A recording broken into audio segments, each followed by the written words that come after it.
السلام علیکم۔ میرا نام طیبہ ہے۔ میری شادی کی تاریخ طے ہوئی تو میں نے ہزاروں سپنے اپنی پلکوں تلے سجا لیے تھے۔ میں نے سوچ رکھا تھا کہ شادی کی رات میرا شوہر مجھے جو انگوٹھی منہ دکھائی میں دے گا وہ میں کبھی خود سے جدا نہیں کروں گی۔ میں ہر حال میں اپنے شوہر کے ساتھ وفا کروں گی اور مثالی زندگی گزاروں گی۔ یوں ایک خوبصورت سے دن میں دلہن بن کر رخصت ہو گئی تھی۔ میں سیج پر بیٹھی تھی جب عادل میرے پاس آ کر بیٹھ گئے اور بولے، طیبہ کیا تم اپنے نام جیسی پاک ہو؟ میں اپنے شوہر کی بات سن کر دنگ رہ گئی تھی۔ شادی کی رات بھلا ایسی باتیں کون کرتا ہے؟ میں چپ رہی تو میرا شوہر اٹھ کر الماری سے ایک چیز نکال کر لے آیا اور بولا، طیبہ یہ تمہاری منہ دکھائی کا تحفہ ہے۔ میں نے خود ہی گھونگھٹ ہٹا کر دیکھا تو میرے شوہر کے ہاتھ میں ٹوپی والا برقع پکڑا ہوا تھا۔ وہ بولا، طیبہ میں چاہتا ہوں کہ تم آج سے مکمل پردہ کرو۔ میں ایک مذہبی قسم کا انسان ہوں، آج تک کسی کی طرف آنکھ اٹھا کر نہیں دیکھا، اسی لیے میں چاہتا ہوں کہ میری بیوی بھی غیر محرموں کی نظر سے محفوظ رہے۔ میں ہکا بکا سی اپنے شوہر کی طرف دیکھتی رہ گئی تھی۔ میں بولی، عادل میں اتنا پردہ تو کرتی ہوں جتنا مجھے کرنا چاہیے، جس سے میں غیر محرموں کی نظر سے محفوظ رہوں، مگر یہ ٹوپی والا برقع مجھ سے نہیں پہنا جائے گا۔ عادل ایک دم ہی غصے میں آ گئے اور بولے، اگر تم میری بات نہیں مانو گی تو میں تمہیں چھوڑ دوں گا۔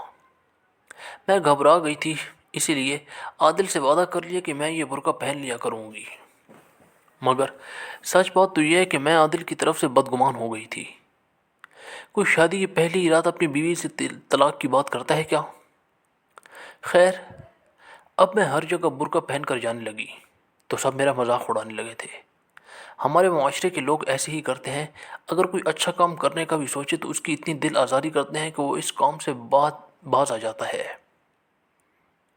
ایک دن میں پڑوس میں میلاد پر گئی تو ایک عورت میری طرف دیکھ کر بولی کہ عادل جیسے مرد خود تو ساری زندگی عیش و عشرت میں گزار دیتے ہیں، مگر پھر اپنی بیویوں کی زندگیاں یوں تباہ کرتے ہیں۔ مجھے حیرت ہوئی کہ وہ ایسا کیوں کہہ رہی ہے۔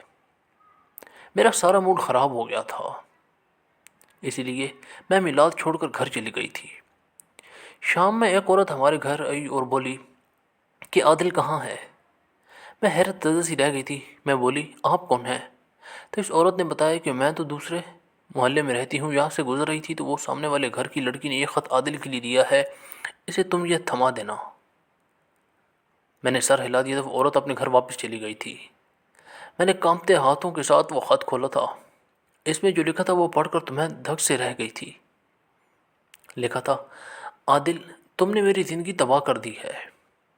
میں تمہیں بد دعا دیتی ہوں کہ تمہاری بیوی تمہارے ساتھ وفا نہ کرے، وہ تمہیں دھوکہ دے کر کسی کے ساتھ بھاگ جائے۔ ابھی میں خط پڑھ رہی تھی کہ کسی نے وہ خط میرے ہاتھوں سے اچک لیا تھا۔ میں نے پیچھے مڑ کر دیکھا تو عادل کھڑا غصے میں۔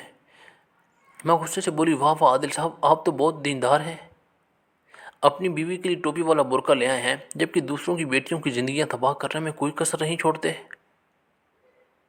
عادل رونے لگا تھا۔ وہ بولا، طیبہ میری بات تو سن لو پھر فیصلہ کرنا۔ یہ ثنا نے خط لکھا ہے۔ میں اور ثنا ایک دوسرے سے محبت کرتے تھے، مگر اس کا رشتہ بہت امیر گھرانے سے آ گیا تو اس نے بے وفائی کر ڈالی۔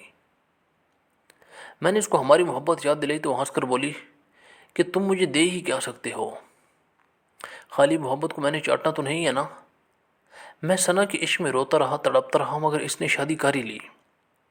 3 سال بعد کہیں جا کر میں سنبھلا تھا، پھر میرا رشتہ تمہارے ساتھ ہو گیا تو تم مجھے اچھی لگنے لگی، مگر تب ثنا بیوہ ہو کر واپس آ گئی تھی۔ اس نے مجھ سے دوبارہ روابط بڑھانے کی کوشش کی تھی، مگر میں نے اس کی ہمت نہ بندھائی۔ میں نے اس کو بتا دیا کہ میری تو شادی ہونے والی ہے، تب سے وہ ہر روز مجھے خط لکھتی ہے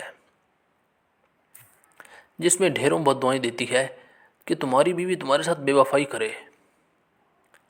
میں اب کی بار بے وفائی برداشت نہیں کر پاؤں گا، اس لیے تمہیں ٹوپی والا برقع پہنانے لگا کہ کہیں ثنا کی بد دعا مجھے نہ لگ جائے۔ میں نے عادل کا حوصلہ بڑھایا تھا اور میں بولی، آپ کے ساتھ کبھی بے وفائی نہیں ہوگی۔